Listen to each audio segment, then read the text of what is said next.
మొత్తం రివ్యూలు కూడా చేసుకుంటే బూత్ వైజ్ కూడా అనాలిసిస్ ఎక్కడ చూసినా కూడా ఒక పాజిటివ్ వేవ్ కూటమికి కనిపించిన విషయం మనం చూస్తా ఉన్నాం.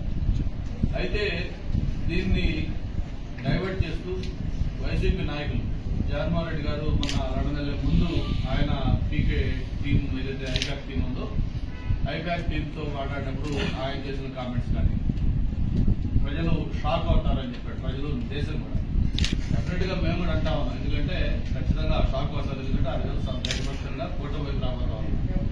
ప్రజలు దేశంతో పాటు జగన్మోహన్ రెడ్డి కూడా గ్యారెంటీగా షాక్ అవుతాడు. ఎందుకంటే ఆయన ఊహించిన విధంగా ఫలితాలు రాబోతా ఉన్నారు.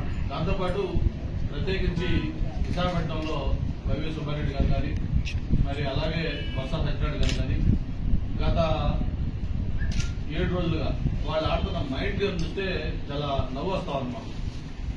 జూన్ 9న విశాఖపట్నంలోనే 9:35 ప్రమాణ స్వీకారం, అలాగే స్టేడియం పోయి ఏర్పాటు చేయడం కోసం స్టేడియం వెళ్తా ఉంటాం, అలాగే స్టార్ హోటల్స్ చేసామని చెప్పడం, ఇవన్నీ కూడా ఏం చూస్తామంటే అందరూ నవ్వుకుంటా ఉన్నారు. పక్క అన్ని సర్వేలు దేశంలో ఉండే ప్రెస్టీజియస్ సంస్థలు అన్ని ఆల్ సిఫారసులు మొత్తం కూడా ఎన్నికల్లో కూటమి ఘనంగా సాధించబోతా ఉంది అని చెప్పి ఒక పక్క చెప్తా ఉంటే ఓటింగ్ సర్వే చూసిన అందరూ కూడా మాట్లాడుతూ ఉంటే వాళ్ళు ఈ విధంగా డైవర్ట్ చేయడం అనేది చాలా నవ్వులాటగా అందరూ ఫీల్ అవుతా ఉన్నారు. దాన్ని ఎవరు కూడా సీరియస్ తీసుకోలేదు.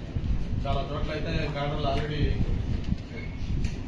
దాని మీద వాళ్ళు చేతులు ఎత్తేసేసి వాళ్ళ నాయకులు కూడా వైరల్ అయింది. ఒక ఈవీఎం మిషన్ డైరెక్ట్ గా క్యాండిడేట్ బూత్ లో వెళ్ళి ఎంత ఓపెన్ గా అతను దాన్ని ధ్వంసం చేస్తున్నాడంటే అది వాళ్ళ ఫ్రస్ట్రేషన్, వైసీపీ నాయకులు క్యాండిడేట్లకి ఆ ఫ్రస్ట్రేషన్ క్లియర్ గా కనిపిస్తా ఉంది. మరి దీని మీద ఈసీ కూడా ఖచ్చితంగా చర్యలు తీసుకుంటుంది. పోలింగ్ కూడా తాడిపత్రి కావచ్చు, పల్నాడు కావచ్చు, లేకపోతే మిగతా రాయలసీమలో ప్రాంతాలు కావచ్చు. చివరికి ఒక పబ్లిక్ పల్స్ ఏంటంటే మేము కూడా మన పోలింగ్ రోజు మార్నింగ్ 7 o'clock ఓటేయడం కోసం మా ఎంఈపీ బూత్లోకి వెళ్ళి ఎందుకంటే మిగతా కాన్స్టిట్యూన్స్ లో వెళ్ళాలి కాబట్టి వెళ్తే పబ్లిక్ మమ్మల్ని అప్పటికే 200 మంది క్యూలో ఉన్నారు. వాళ్ళందరూ కూడా క్లాస్ మీరు వెళ్ళి ఎలాంటి సార్ మీరు వెళ్ళి అక్కడికి మళ్ళీ కాన్స్టిట్యూన్స్ వెళ్ళాలి కదా అని చెప్పని వాళ్ళు దగ్గరుండి వాళ్ళు లోపల తీసుకెళ్లి వాళ్ళు క్యూ కాకుండా మమ్మల్ని లేదు ఉంటారంటే కూడా వద్దని చెప్పి వాళ్ళు మమ్మల్ని దగ్గర లోపల తీసుకెళ్లి ఓటింగ్ పంపించారు. సేమ్ ఇన్సిడెంట్ తెనాల్లో ఎమ్మెల్యే నేను రిక్వెస్ట్ చేసి లోపలికి వెళ్తాను కూడా పబ్లిక్ ఒప్పుకోకుండా బలవంతంగా వెళ్తుంటే అతని మీద దాడి చేసి ఫిజికల్ గా అతను కొట్టే పరిస్థితి వచ్చిందంటే పబ్లిక్ మూడేంటో మనం అర్థం చేసుకోవచ్చు. కాబట్టి వాళ్ళు ఎన్ని మాటలు చెప్పినా కేవలం 4వ తారీఖు దాకా వాళ్ళు ఎన్ని ప్రయత్నాలు చేసినా ఎన్ని చేసినా కూడా పబ్లిక్ తీర్పెట్టు ఆల్రెడీ కాస్ట్లో నిశ్చిపోయి ఉంది. మరి అది ఖచ్చితంగా ఎన్డీఏ కూటమికి ప్రారంభం రాబోతా ఉంది. మళ్ళీ ఏదైతే వాళ్ళు చెప్తా ఉన్నారో 9వ తారీఖు ఆ 9వ తారీఖున జగన్మోహన్ రెడ్డి గారు కాదు చంద్రబాబు నాయుడు గారు ఈ రాష్ట్ర 3వ ముఖ్యమంత్రిగా మళ్ళీ ఆయన ప్రమాణ స్వీకారం చేయబోతా ఉన్నారు.